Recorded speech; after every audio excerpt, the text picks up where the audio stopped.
Hello students, welcome to NEET Biology Tamil. நான் உங்க ஸ்வாதிங்க. இன்னைக்கு என்ன டாபிக் பார்க்க போறோம் அப்படின்னு பாத்தீங்கன்னா function of the tubules and structural and functional unit of kidney பாத்தீங்கன்னா nephron தான்.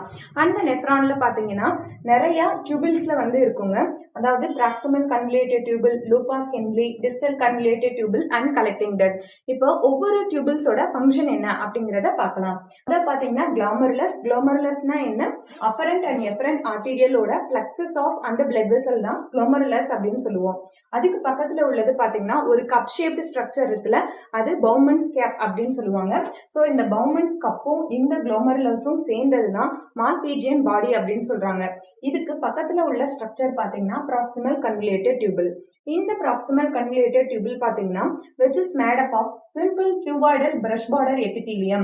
அதாவது ப்ராக்சிமல் கன்வல்யூட்டட் டியூபிள் பாத்தீங்கன்னா சிம்பிள் cuboidal brush border epitheliumனால made up of ஆயிருக்கும் அப்படின்னு சொல்றாங்க. நெக்ஸ்ட் பாத்தீங்கன்னா இந்த ப்ராக்சிமல் கன்வல்யூட்டட் டியூபிள்ல 70 to 80% ஆஃப் எலக்ட்ரோலைட்ஸ் வந்து அப்சர்வ் ஆகுது. அதாவது என்னென்ன எலக்ட்ரோலைட்ஸ் வந்து அப்சர்வ் ஆகுதுன்னு பாத்தீங்கன்னா பைகார்பனேட், சோடியம் குளோரைட் அண்ட் நிறைய நியூட்ரியன்ஸ் வந்து அப்சர்வ் ஆகுது. அதுல மேஜர் அமௌண்ட் ஆஃப் வாட்டரும் அப்சர்வ் ஆகுறது எந்த பார்ட் ஆஃப் த டியூபிள்ஸ் அப்படின்னு கேட்டீங்கன்னா ப்ராக்சிமல் கன்வல்யூட்டட் டியூபிள் தான்.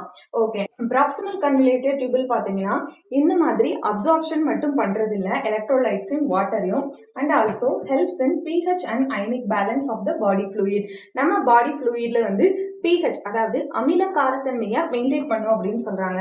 எப்படி அப்படின்னு பாத்தீங்கன்னா by secretion of some electrolytes. சில எலக்ட்ரோலைட்ஸை செக்ரீட் பண்றது மூலமா நம்ம பாடியில வந்து அமில காரத்தன்மையை வந்து மெயின்டைன் பண்ணும் அப்படின்னு சொல்றாங்க. என்னென்ன செக்ரீட் பண்ணும்? ஹைட்ரஜன், பொட்டாசியம், அமோனியா அப்படிங்கிற மூணு வந்து செக்ரீட் பண்ணுதுங்க.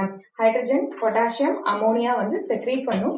அண்ட் ஆல்சோ அப்சார்ப்ஷன் ஆஃப் பைகார்பனேட்டை அப்சர்வ் பண்ணி இந்த ஹைட்ரஜன், பொட்டாசியம், அமோனியா வந்து செக்ரீட் பண்றது மூலமா நம்ம பாடியில வந்து pH ஆசிட் பேஸ் பேலன்ஸ் வந்து மெயின்டைன் பண்ணுது அப்படின்னு சொல்றாங்க. ஓகே, நெக்ஸ்ட் பாத்தீங்கன்னா ஹென்லிஸ் லூப். இந்த ஹேர்பின் பெண்ட் மாதிரி இருக்குல்ல, இததான் ஹென்லிஸ் லூப் அப்படின்னு சொல்லுவாங்க. இந்த ஹென்லிஸ் லூப்ல பாத்தீங்கன்னா கீழே இறங்குதுல இத வந்து descending limb of loop of Henle அப்படின்னும், மேல அசெண்ட் ஆகுதுல இத ascending limb of loop of Henle அப்படின்னு சொல்றாங்க. ஓகே, இப்ப ஹென்லிஸ் லூப்ல பாத்தீங்கன்னா மினிமம் ரீஅப்சார்ப்ஷன் தாங்க நடக்கும் அப்படின்னு சொல்றாங்க. அதாவது சிக்னிபிகன்ட் ரீஅப்சார்ப்ஷன் வந்து maintain high osmolarity of the medullary interstitial fluid. அது இந்த டியூபிள்ஸ்க்கு வெளியில பகுதியில இருக்கிறது வந்து மெடுலரி இன்டர்ஸ்டிஷியம் அப்படின்னு சொல்லுவாங்க. அதுல வந்து ஆஸ்மோலாரிட்டியை வந்து மெயின்டைன் பண்றது. இப்ப டிசெண்டிங் லிம்ல permeable to water and impermeable to electrolytes. அதாவது descending limb of loop of ஹென்லில வாட்டர் நிறைய அப்சர்வ் ஆகும், ஆனா நிறைய அதாவது இம்பெர்மியபிள் டு த எலக்ட்ரோலைட்ஸ், எந்த எலக்ட்ரோலைட்ஸும் இம்பெர்மியபிள் ஆகாது, அதாவது அப்சர்வும் ஆகாது உள்ளேயும் போகாது அப்படின்னு சொல்றாங்க. This concentrates the filtrate. அப்ப இங்க இருந்து தண்ணி நிறைய உறிஞ்சும் போது இங்க இருந்து வரக்கூடிய ஃபில்ட்ரேட் அப்படிங்கிறது என்ன? சாரி, இப்ப இப்படிதான் நமக்கு வந்து ஃப்ளூயிட் வருதுன்னா வாட்டர் நிறைய அப்சர்வ் பண்ணிடும். அப்போ உள்ள வந்து எலக்ட்ரோலைட்ஸ், தாது உப்புக்கள் தமிழ்ல சொல்றீங்களா, அது வந்து ரொம்ப அடர்த்தியா இருக்கும். So this concentrate the filtrate. அப்போ இந்த இடத்துல வரும்போது அதாவது டைல்யூஷனே இருக்காது, வாட்டர் ஃபுல்லா அப்சர்வ் பண்ணிட்டதுனால இந்த இடத்துல கான்சென்ட்ரேஷன் வந்து அதிகமா இருக்கும் அப்படின்னு சொல்றாங்க. ஸோ இப்ப இந்த கான்சென்ட்ரேஷன் அதிகமா உள்ள fluid again ascending limb of loop of ஹென்லில போகும்போது என்ன ஆகும் அப்படின்னு பாத்தீங்கன்னா there is இந்த இடத்துல இதுக்கு அப்படியே ஆப்போசிட். என்ன? இம்பெர்மியபிள் டு த வாட்டர் வந்து உள்ள போகாது, ஆனா permeable to the electrolytes. Permeable to the எலக்ட்ரோலைட்ஸ்னா என்ன? சோடியம் குளோரைட் இந்த டியூபிள்ஸ்ல இருந்து இன்டர்ஸ்டிஷியல் ஃப்ளூயிட்க்கு வந்து வரும் அப்படின்னு சொல்றாங்க. ஓகே, இந்த விஷயத்த மறந்துடாதீங்க. ஒன்னு descending limb of loop of ஹென்லில permeable to the water and impermeable to the electrolytes. ஒன்னு ascending limb of loop of Henle என்ன இருக்கும்? permeable to the electrolytes, அதாவது electrolytes tubules இருந்து வெளியில வரும், and also impermeable to the water. impermeable to the waterனா என்ன? Water இங்க இருந்து வெளியில வராது அப்படின்னு அர்த்தம்.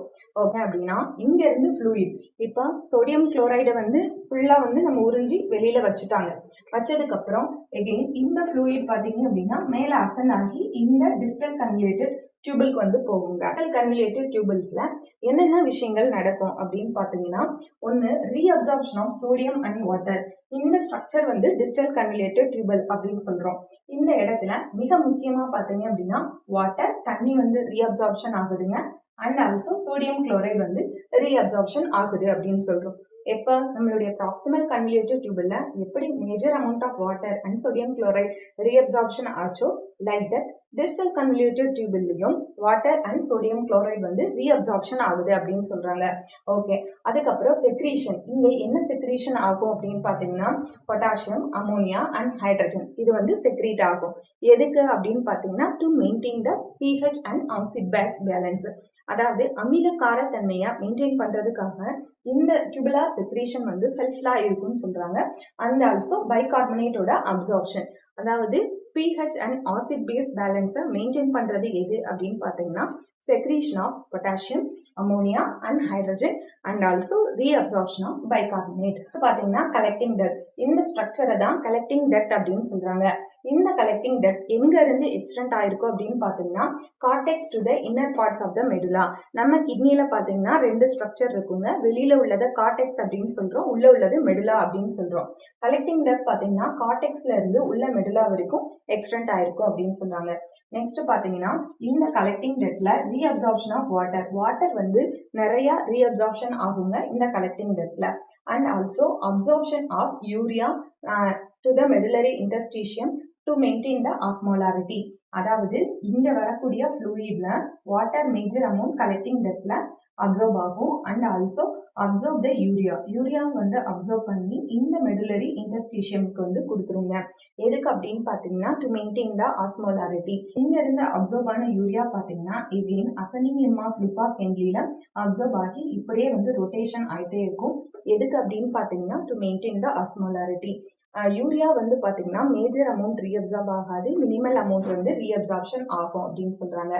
ஓகே, அடுத்து கலெக்டிங் டக்டோட இன்னொரு இம்பார்ட்டன்டான ரோல் என்ன அப்படின்னு பாத்தீங்கன்னா it also plays a role in maintenance of pH and ionic balance of the body. அதாவது pH அண்ட் அயனிக் பேலன்ஸ்னா என்ன? அமில காரத்தன்மையை வந்து மெயின்டைன் பண்றது. எப்படி? By secretion of potassium and hydrogen to the collecting duct அப்படின்னு சொல்றாங்க. Okay, that's all about the functions of tubules. Friends, இந்த video உங்களுக்கு புரிஞ்சது அப்படின்னு நினைச்சீங்கன்னா மறக்காம நம்ம சேனலை சப்ஸ்கிரைப் பண்ணுங்க, உங்க ஃப்ரெண்ட்ஸ்க்கு ஷேர் பண்ணுங்க. இந்த வீடியோல ஏதாவது டவுட்னா கீழே கமெண்ட் பாக்ஸ்ல கமெண்ட் பண்ணுங்க. தேங்க்ஸ் ஃபார் வாட்சிங் அவர் சேனல்.